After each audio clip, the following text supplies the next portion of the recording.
At the first sign of a cold, take Rexall antihistamine. Bottle of 15 tablets, only 39 cents at Rexall drugstores everywhere. And now listen while the makers of Rexall drug products and 10,000 independent Rexall family druggists bring you Dick Powell as Richard Diamond, private detective.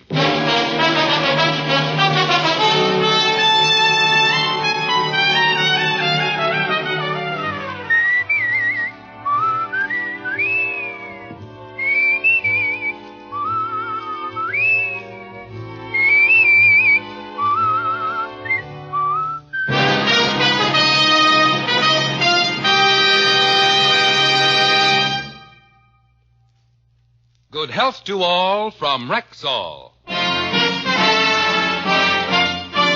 Now, your Rexall family druggist brings you a transcribed half hour with Richard Diamond, private detective, starring Dick Powell.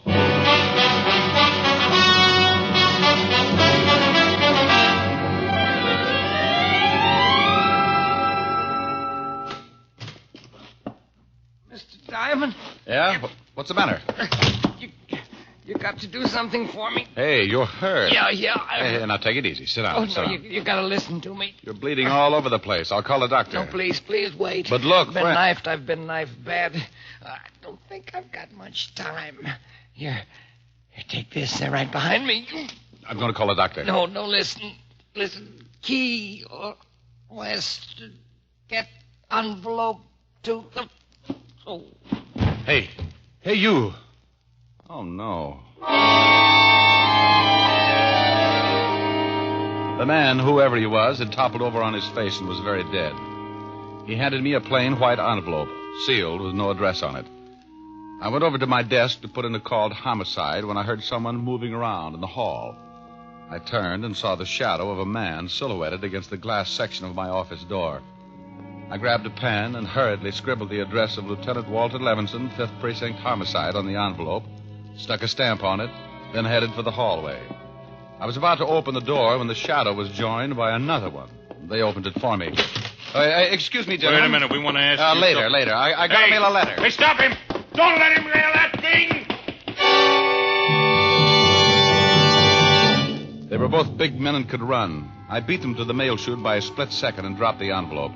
They made a dive for it, and when they missed, they forgot it and started concentrating on me.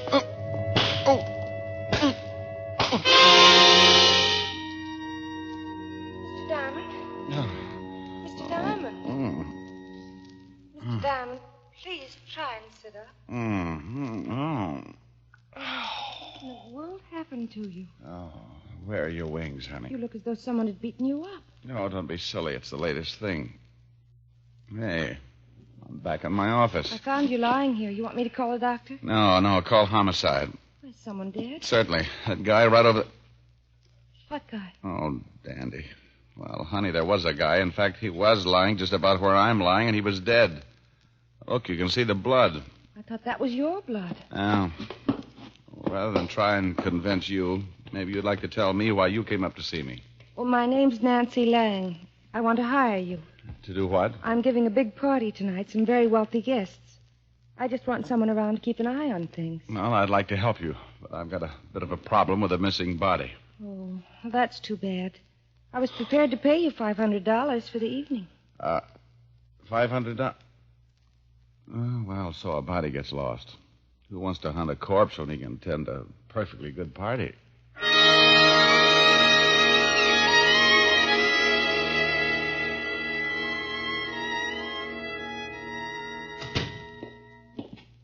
Well, good afternoon, Sergeant Otis. Oh, how are you, Diamond? Still breathing. Why don't you try it sometime? Oh, go jump in the lake. Only if you'll lend me one of your shoes to paddle around in. No. Hello, Walt. Hi, Rick. Oh, no. What happened to you? Well, two charming gorillas used me for a fast game of squash. Who were they? Never saw them before. But I got a hunch they killed the guy. Let's have a look at your mug file. I gave Walt the story and told him about the mysterious envelope he would be getting in the mail. But after 2 hours of checking the rogues gallery, we came up with nothing. So I went home, shaved and changed, and went out to my client's house, where she met me in a well-appointed library. Her appointments were, Mr. Diamond, right on time. You look much better. Well, I tried to wear something that wouldn't clash with my bruises. I'd like you to meet Senor Gallardo. Gallardo? An old friend, a very wealthy politician from South America. This is Mr. Diamond, Mr. Gallardo. How do you do, sir? How are you, Mr. Gallardo? Mr. Diamond is a private detective. He's here to guard the wealth. How very interesting. Kind of an official watchdog, Mr. Gallardo. Well, there will certainly be enough to guard. Miss Lang's guest list is made up of some very wealthy and prominent personalities. In fact, I am very flattered to be among them. I've seen you before. Oh, very possibly. Have you ever been to South America? A couple of times, but that's not it. My home is in Bogota. No. Well, it doesn't matter. I'll think of it. If you'll excuse us, Mr. Gallardo, I want to show Mr. Diamond around the house and grounds. Certainly. A pleasure meeting you, Mr. Diamond.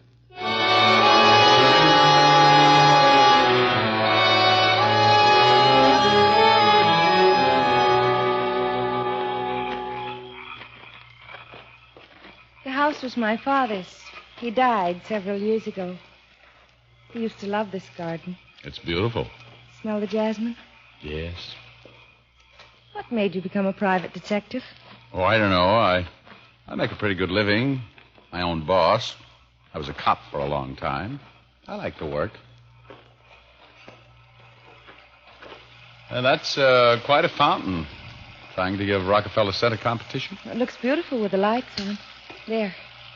Yes, it certainly does. You're not the type to be a private detective. Oh, I'm definitely the type. Sure, like everything else, it gets dull sometimes, but when things start popping, it can get pretty interesting. Like this afternoon? Getting beaten up? The man you said was killed in your office? Well, he wasn't killed there. He just died there. Besides, how many guys can wake up lying on their office floor and have a beautiful girl offer them $500 to come to a party? I see what you mean.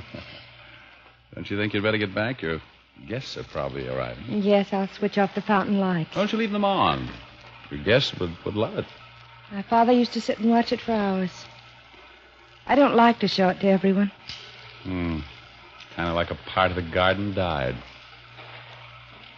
You certainly are a strange man. Never noticed myself. Well, I have. I like you. Where did you meet Mr. Gallardo? In South America. He was a good friend of my father's. Wealthy politician, huh? That's right. Mr. Diamond. It's Rick. Rick. Yeah? Oh. I think we'd better go back to the party.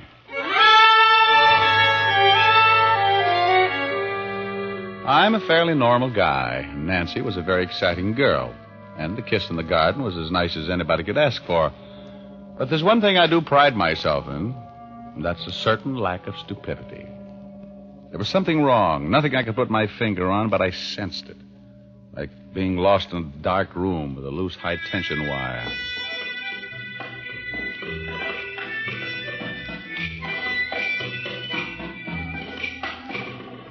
I circulated around, and nothing out of the ordinary happened. By 3 o'clock, the party broke up, and Senor Gallardo and Nancy were the only ones left. A most enjoyable party, Miss Lang. Oh, thank you. It was nice of you to come, Senor Gallardo. Well, I must say good night. Have you remembered where you have seen me before, Mr. Diamond? Well, not yet, Mr. Gallardo. Oh, it's too bad. Thank you again for a charming evening, Miss Lang. Good night, Mr. Diamond. Good night. Good night. Oh, I'm exhausted. A little beat myself. You want some coffee? Love it.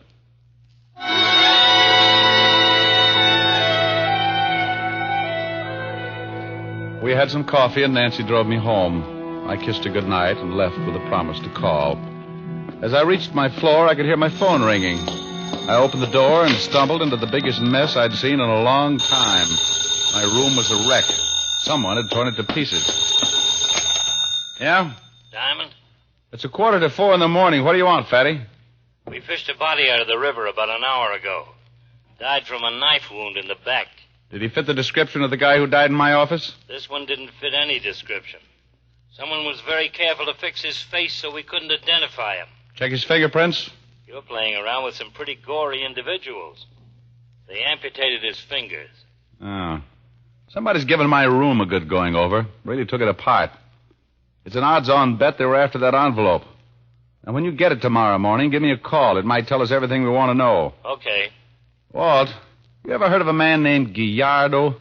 South American, supposed to be mixed up in politics? No, why? Nothing.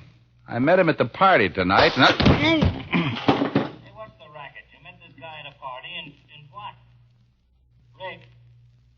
Rick, what's the matter? Rick! Who is this? This is Lieutenant Levinson. Who is this? Mr. Diamond is unconscious. What? And if you ever want to see him alive again, listen carefully. Okay, go ahead. From Mr. Diamond's conversation, I understand you are to receive the envelope. When you do, go directly to the Staten Island ferry. Ride on it, all day if necessary. A man will meet you and pick up the envelope. Be alone. Do not notify the police, or Mr. Diamond will surely die.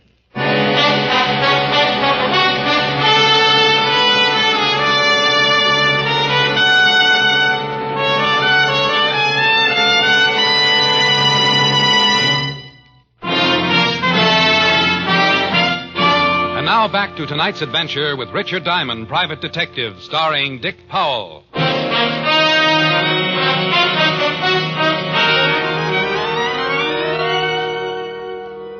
someone had sapped me and sapped me good. I had a dull, throbbing headache, and when I began to find my way back to consciousness, I felt my coat pulled off and my right shirt sleeve rolled up. There was a sharp pain in my upper arm, and several seconds later, my headache disappeared in a surge of heat that spread out over my back and shoulders. I tried to fight it, but it was like being on a sinking ship, trying to crawl back up the slanting deck. The ship dragged me down, and I swallowed up in the black water.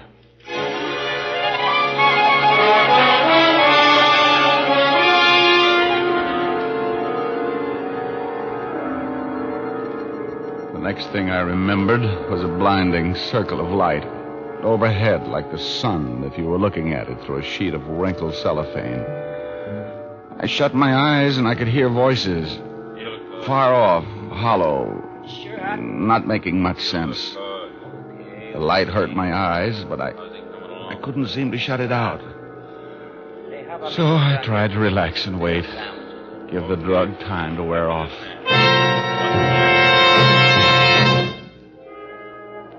After what seemed like hours, the voices began to make sense. The light was easier to look at. It was just a plain ceiling lamp. As the feeling in my fingers began to return, I realized I was lying on a bed. There's a restaurant on the corner. I won't be more than 10 minutes. The other man had promised to be back in 10 minutes, so I had to do something in a hurry. I kept tightening my muscles, trying to get the circulation back. I had to make a try. I wasn't sure of my strength, but I had to try. I rolled off the bed. Hey, coming out of it, huh? Trying to break your neck? He leaned down to pick me up, and I hit him just below the Adam's apple with the side of my open hand. The man choked and turned blue. He grabbed for his shoulder holster, and I kicked out with both feet. He doubled over and fell on his face. The effort had put him out of commission, but I was exhausted. I grabbed his gun, staggered for the door. But getting out of that room was like wading through an acre of glue. I made the hall somehow and started down the steps. I met the other man coming up. His arms were filled with beer and sandwiches. I shot him right through his dinner.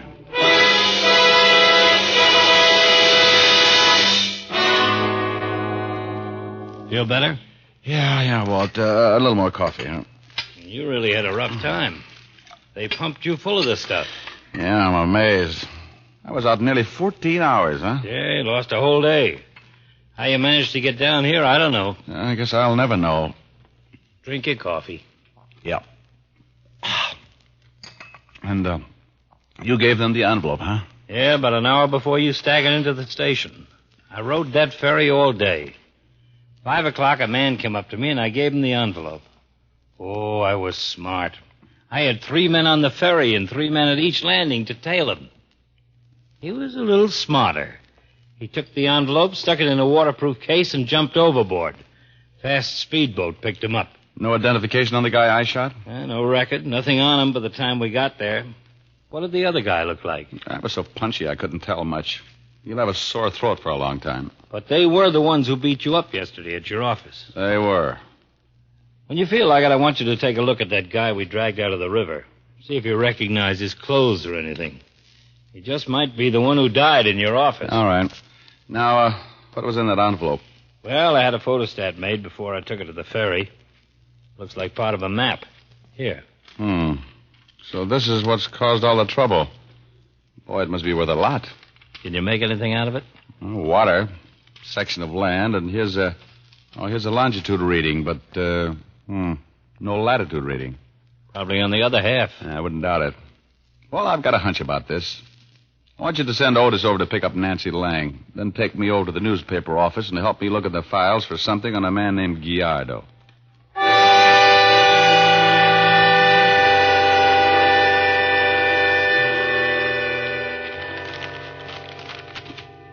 You know what you're looking for? Yeah, this guy Gallardo, Senor Gallardo. I know I've read about him or seen his picture. Hey, Walt. You find something? Yeah, here he is. But his real name isn't Gallardo, it's Ortiz. Yeah, look at those headlines. Julio Ortiz assassinated. Rebel leader killed after plot to take over government failed. Yeah, listen to this. Ortiz was expecting a large amount of American dollars to finance his army.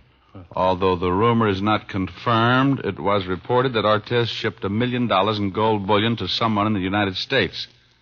The plane was supposed to have crashed, and it is interesting to note that the recent plane crash in which 2 American pilots escaped, John Bishop and Bernard Combs, were found floating off Key West.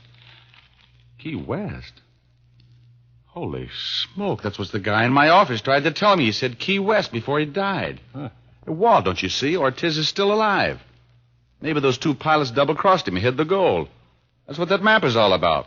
I'll lay 8 to 5 that man you've got down in the morgue is one of those pilots. John Bishop or Bernard Combs. I'll have the FBI send us the files on both those guys. If one of them is John Bishop or Bernard Combs, we won't need fingerprints nor a face. We'll check their dental records, birthmarks. Let's get back and see if Otis has got the lovely Nancy Lang.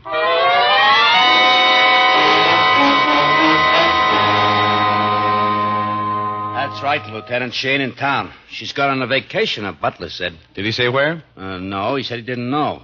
He said this Miss Lang left town about 4 o'clock this afternoon. And I'll bet she's with Ortiz. Walt, when you talk to the FBI about those 2 pilots, have them check Nancy Lang, too. I'm going to Key West. Send any information to the chief of police there.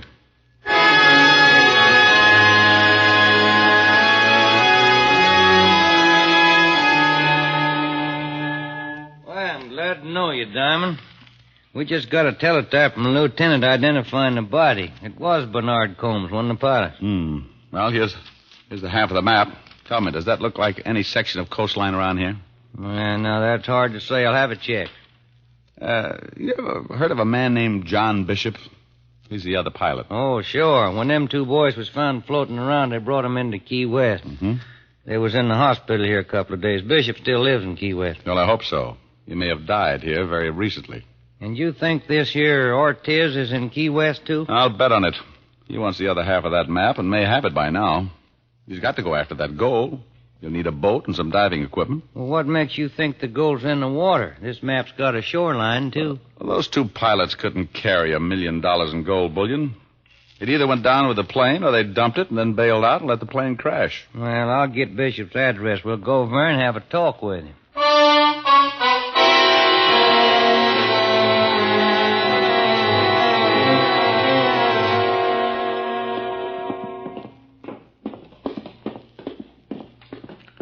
He's on the next floor. Oh, I hope you're right. Well, that's where he's been living. Right down here. Bishop? Hey, Bishop. The door's locked. You got a pass key? Yeah. Bishop, you... Lord have mercy. Yeah. Is that Bishop?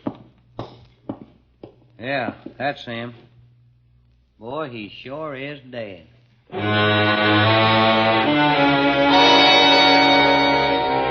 Well, that accounted for the two pilots. So now all we had to do was find Julio Ortiz. It figured he now had both sections of the map, and his next move would be to hire a boat and diving equipment. There weren't many places in Key West where a man could rent a boat and diving equipment. So the chief rounded up his men, and we all started checking. It didn't take long. No, Captain. Party hired my ship ain't come back yet. We ain't due to sail for now. Huh? What did the party look like? Pretty girl. Can't figure what she wants to go diving for, but I just ran 'em to keep my mouth shut. Probably Nancy Lang. Ortiz is staying undercover until the last minute. Well, I'll spread my boys around. We'll keep out of sight. And when they show up, Skipper, you don't say nothing about us. Sure. I just ran 'em and keep my mouth shut.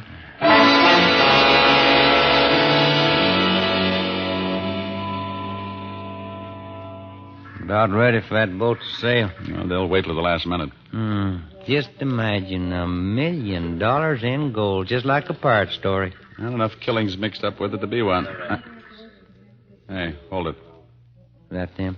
That's Nancy Lang. But Ortiz isn't with her. Who are them two fellas? I've never seen them before. Some of Ortiz's men. They're probably checking to see if everything's clear before Ortiz comes aboard. We got as close to the schooner as we could and waited. The two men walked over and checked the diving equipment while Nancy Lang went below. We kept waiting, and still Julio Ortiz didn't show. Hey, they started engine. I don't see Ortiz anywhere. They're casting off. We better take him. Yep. We're gonna have to jump. Look out for that one. He's got a gun. I got him jumped. The other guy's running forward. Stop, you! He's going over. Well, my man will pick him up. Yeah, I'm going below. What in the world? Hello, Nancy. How did you find me? Where's Ortiz? I don't know who you're talking about. Is this the girl? Nancy Lang, meet Key West Chief of Police. How do you do? Where's Ortiz? She says she doesn't know who he is. Okay, young lady, I'm going to hold you for the New York authorities.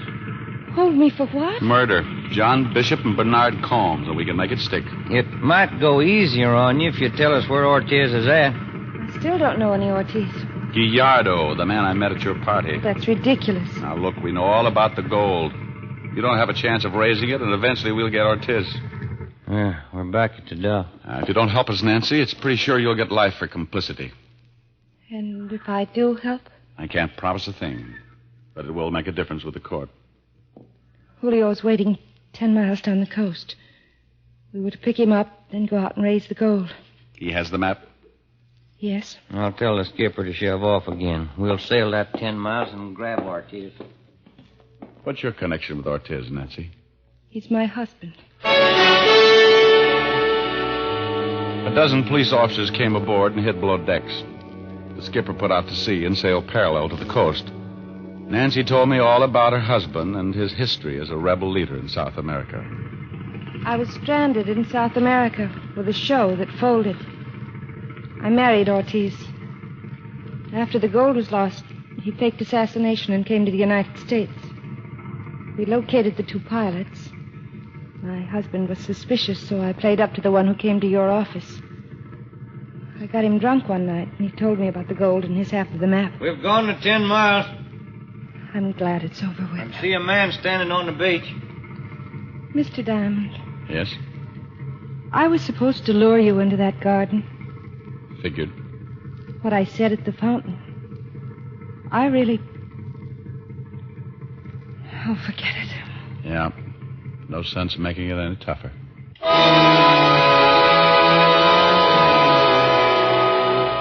We pulled into a cove and got as close to shore as possible. Then we swung a dinghy over the side. The chief and I climbed in behind Nancy. We kept our hats down over our faces and hoped Ortiz wouldn't notice until it was too late. We both rowed and kept our backs to him. Nancy sat in the stern facing us. Rick, Yeah? We headed right. I don't want to turn around. you're headed all right. Rick, my husband has always been good to me. Well, I'm glad he was good to somebody. He sure made a mess out of a couple of guys I can think of. But he was good to me. Hey, we're nearly there. Hello, darling. Hello. Julio, Yes.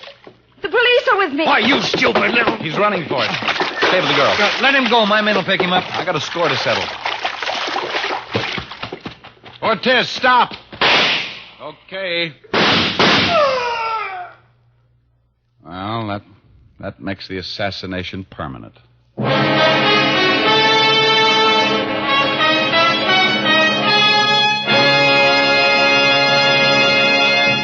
Again, here's your Rexall family druggist. Good health to all from Rexall.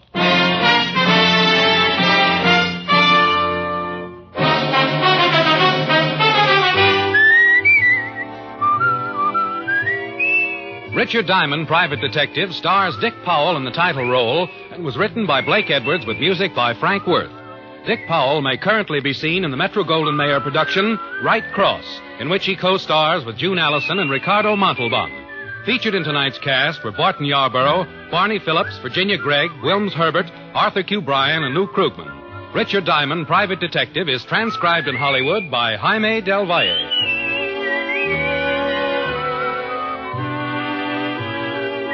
This is Bill Foreman inviting you to join us next week at this time when we will again bring you Dick Powell as Richard Diamond, Private Detective.